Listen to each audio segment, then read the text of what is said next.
Mga kaidol, iihain na natin, didinisin na natin itong magnetic switch niya kasi may kalawag dito sa may dulo. So, kinakalawag yung mga paan niya. So, linisin na natin ng liha.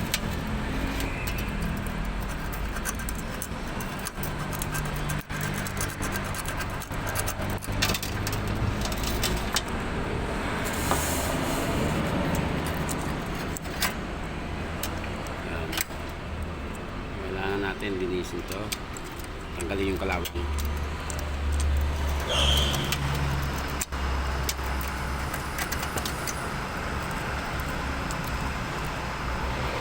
Gumamit tayo ng liha para tanggalin yung kalawang.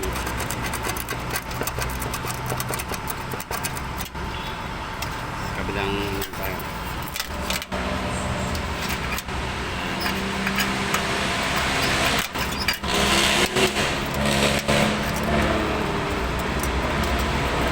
Kalawang na siya.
Nasa natin ng basahan. So, ganito muna ating remedy sa magnetic switch niya. Lilinisin na natin, tinanggal natin yung kalawang.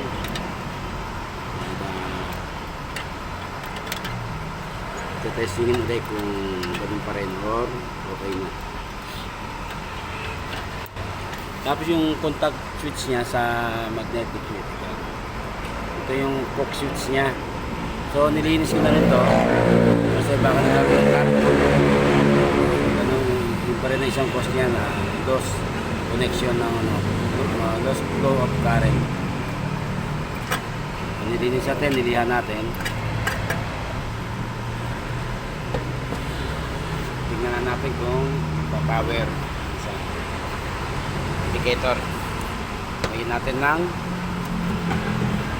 nalagay yung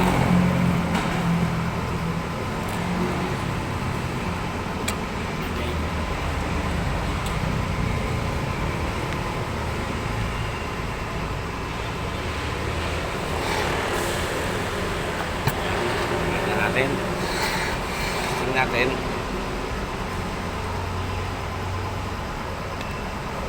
Yan.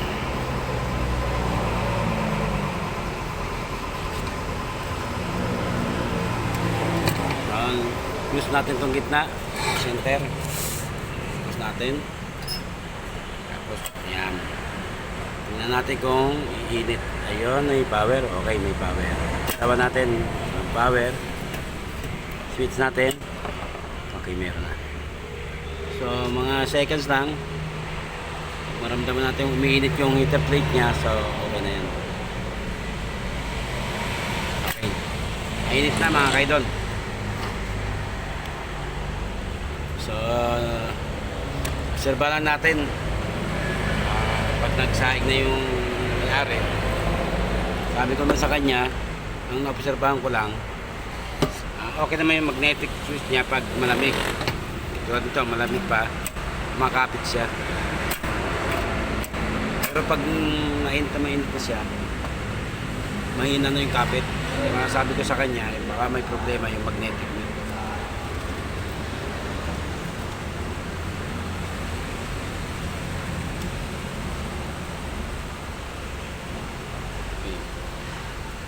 natin